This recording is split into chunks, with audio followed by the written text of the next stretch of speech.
Olá, alunos da Escola Tuiuti, tudo bem com vocês? Professor Wagner Chaves, de Geografia, trazendo mais uma aula. E hoje a gente vai dar continuidade àquelas sub-regiões que nós trabalhamos na aula passada. A gente falou sobre Zona da Mata e do Agreste, e hoje a gente vai falar do Sertão e do Meio Norte. Então, pegue o seu caderno, pegue a sua apostila e me acompanhe em mais essa atividade. Bom, pessoal, apenas relembrando, né? Nordeste é formado por Maranhão, Piauí, Ceará, Rio Grande do Norte, Paraíba, Pernambuco, Alagoas, Sergipe e Bahia, tá? O Sertão, ele envolve todos os estados do Nordeste, com exceção do Maranhão, tá? E pega só uma pontinha de Sergipe. Sergipe está quase toda inserida na Zona da Mata e no Agreste, tá? Mas pega só uma pontinha ali do Sertão. O Sertão, gente, é toda essa área, então, em amarelo aqui que vocês estão vendo. E o Sertão, ele é caracterizado pelo quê? Primeiro, clima tropical semiárido, então é bastante quente e chove pouco.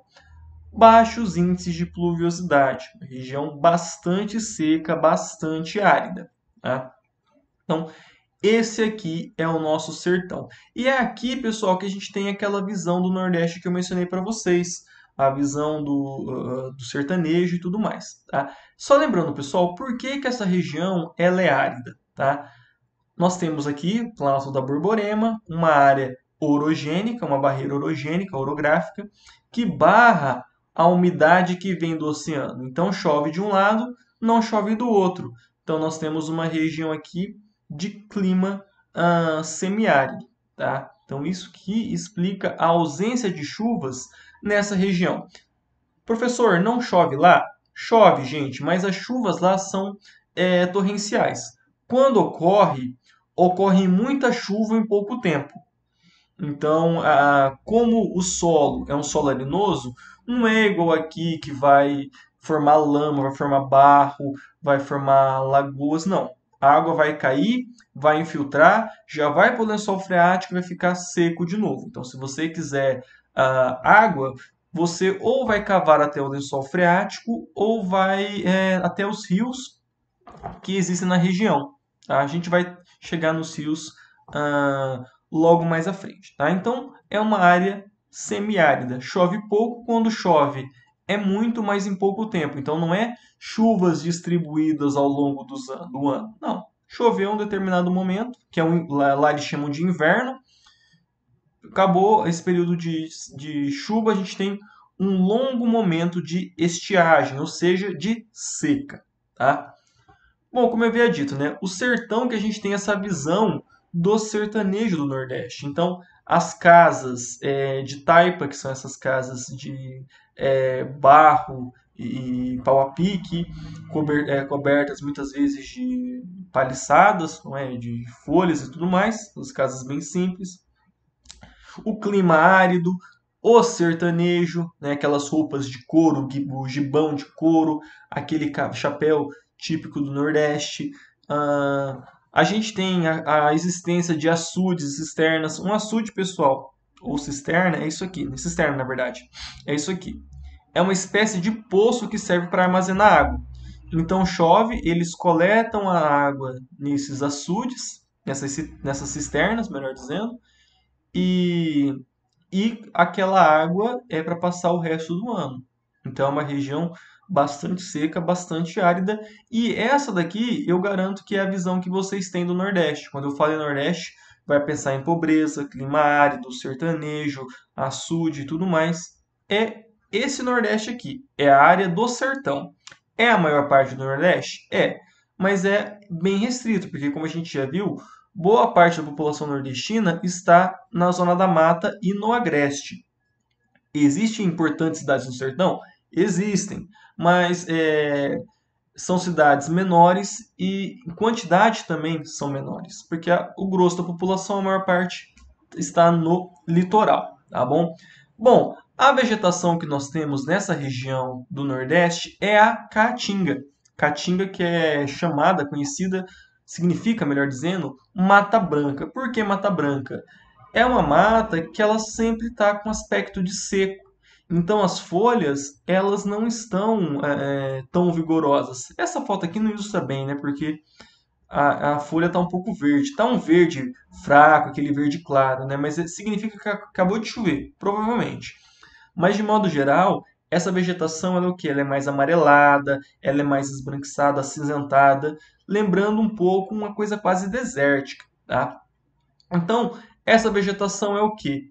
Árvores de pequeno porte, vejam aqui, árvores todas pequenininhas, pequeno e médio porte, arbustos e cactáceas, cactos, tá? Então nós temos aí xique-xique e mandacaru, que são duas espécies de cactos. Esse tipo de vegetação aqui, nós chamamos elas de xerófitas, tá? São uma vegetação que está acostumada a viver em ambientes com alto estresse hídrico, ou seja, ambientes que é quente e que falta água. Então, as raízes dessas plantas são profundas para ir até o lençol freático e conseguir pegar a água lá do fundo, tá? As folhas são pequenas e quando não são pequenas, não existem, são espinhos. Por quê? Lembra quando a gente estudou o ciclo da água e falamos da evapotranspiração das plantas? As plantas perdendo umidade para o ambiente e como suando, né? E jogando essa água para o ambiente para evaporar, para virar nuvem e virar chuva de novo. O que acontece? Na caatinga é tão quente e não há essa troca de água, ou seja, não chove muito. Se as plantas perderem muita água para o ambiente, elas vão morrer secas, correto? Então, qual a solução para isso? São folhas menores, são folhas com formato pontiagudo e são espinhos. Desse jeito, a planta perde menos água para o ambiente, tá? E aqui, para quem tem a planta em casa, sabem como funciona as suculentas, né? Para quem vai plantar esses cactos de vasinho pequenininho, na hora da gente fazer a terra, como que a gente faz? A gente pega uma porção de terra, pode ser essa terra nossa mesmo, essa terra vermelha, e mistura com um pouco de areia, para a gente fazer um solo mais drenante, porque para a gente jogar água e a água já descer, já escapar, e não ficar acumulada lá. Porque se a água ficar acumulada, esse tipo de planta, a raiz vai apodrecer. Então, é uma planta que está adaptada a viver em condições de estresse hídrico, ou seja, com pouca água. Então, quando vocês forem mexer numa suculenta, não adianta jogar um monte de água nela, não adianta colocar ela nesses solos bastante arenoso que consegue manter a água. Perdão, pessoal, passou uma moto aqui muito barulhenta. Esses solos, igual o nosso, que consegue acumular bastante água, porque não é isso que elas querem.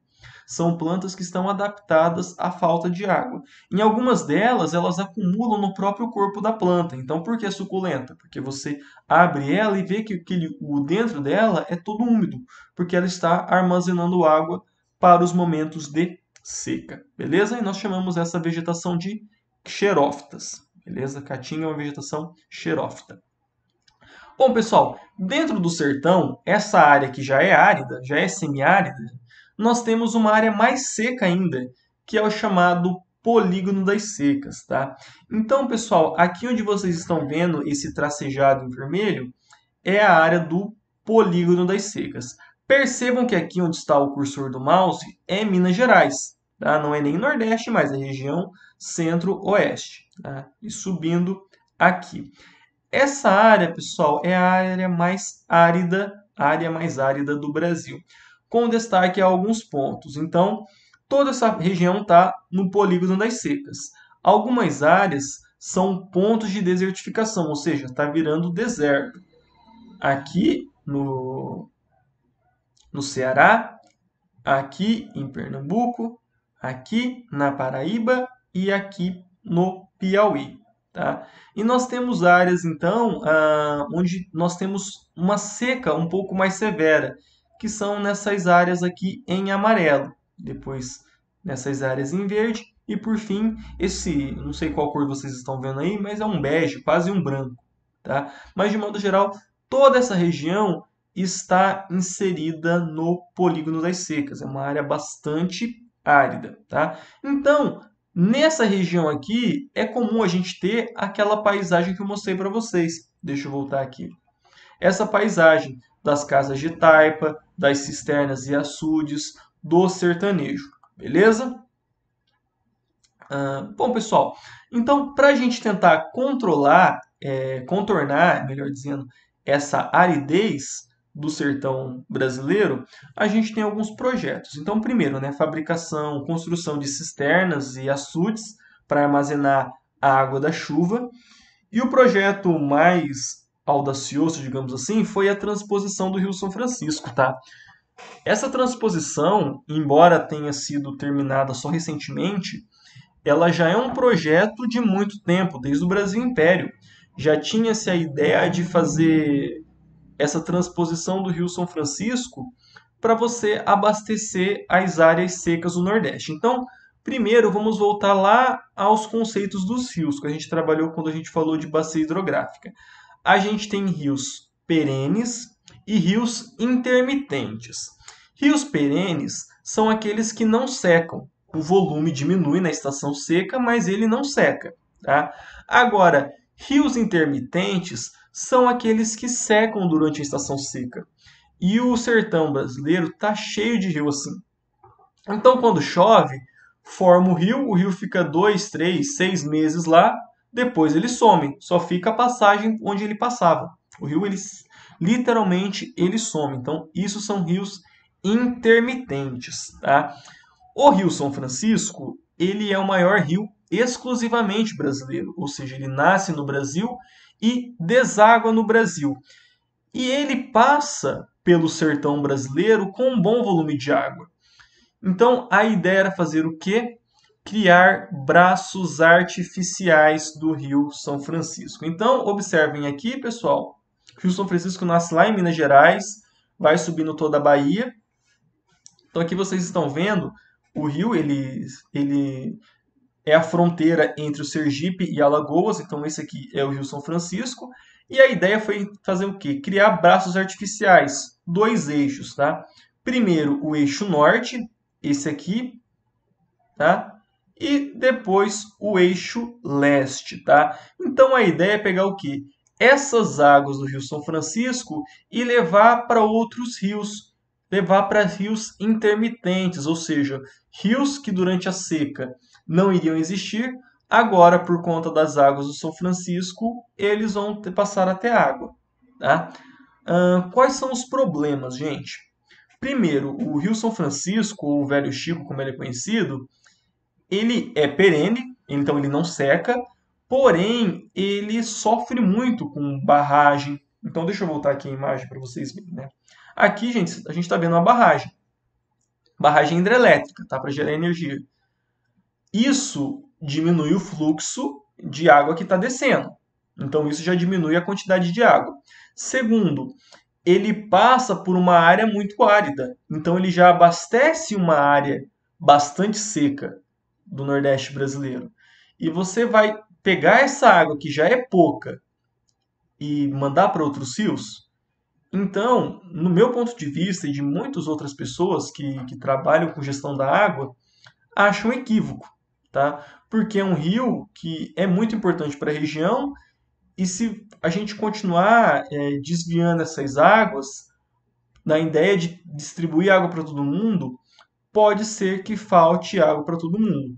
Então, a gente depende muito dos regimes de chuva da região centro-oeste, que é o que abastece o Rio São Francisco. Então, por exemplo, nós estamos hoje aqui no Paraná vivendo uma crise hídrica. Chove pouco, os nossos rios eles estão operando em baixo volume. A nascente do São Francisco é Minas Gerais, é a região centro-oeste. Lá também está com essa crise hídrica. Então significa que vai ser menos água chegando aqui no Rio São Francisco e menos água que pode ser distribuída nesses eixos aqui da transposição do Rio São Francisco. Tá? Eu espero que tenha sempre água, que isso seja um projeto que dê resultados, porém é problemático. Tá? Então, e os engenheiros sabiam, todo mundo sabia. Então fica uma briga para saber quem que fez, quem inaugurou a obra, mas é uma obra que teve muita gente contra. Por conta disso, é um rio que, apesar de perene, sofre muito com usinas, com barragens, por já passar numa região muito seca e que agora vai ter que abastecer outros rios intermitentes, beleza? Mas essa região do sertão não é só pobreza, tá, gente? Essa região do Vale do São Francisco é muito forte a fruticultura, ou seja, o cultivo de frutas, laranja, melão, melancia, uva, tá? Tanto que as melhores frutas do Brasil, elas são cultivadas ali na região do Vale do São Francisco. Professor, como que eles cultivam na área seca? Com agricultura irrigada.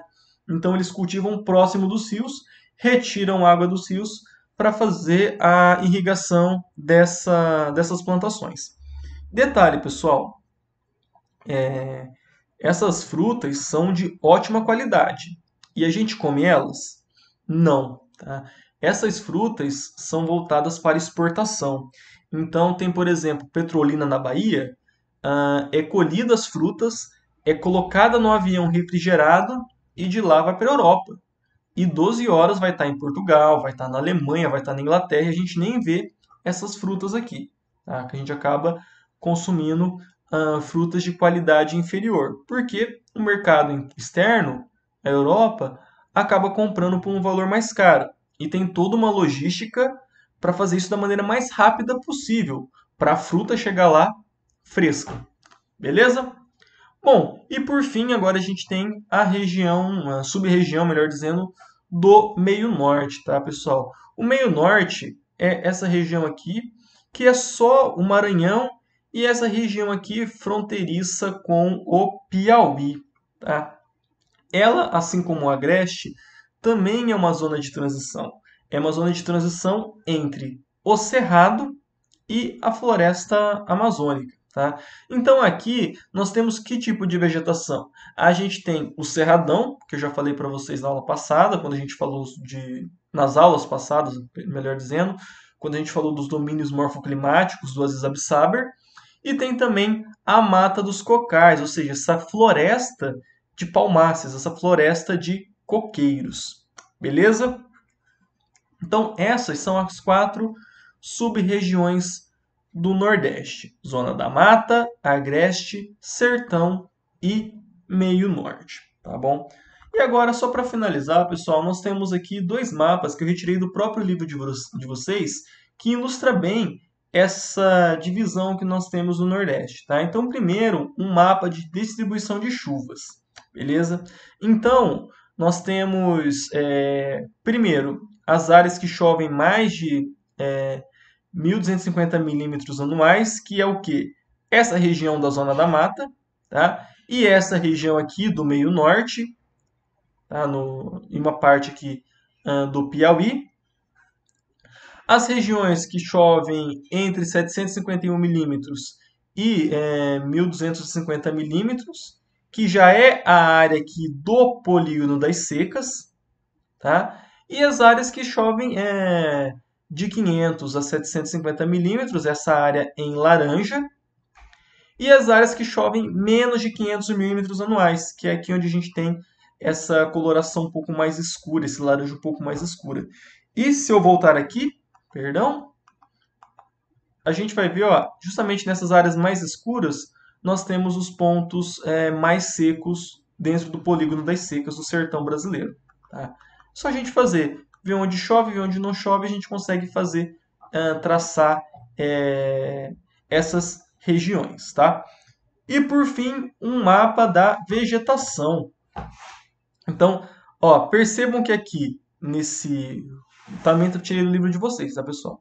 Essa área aqui em laranja mais claro, nós temos vegetação litorânea, que nós chamamos de restinga, tá?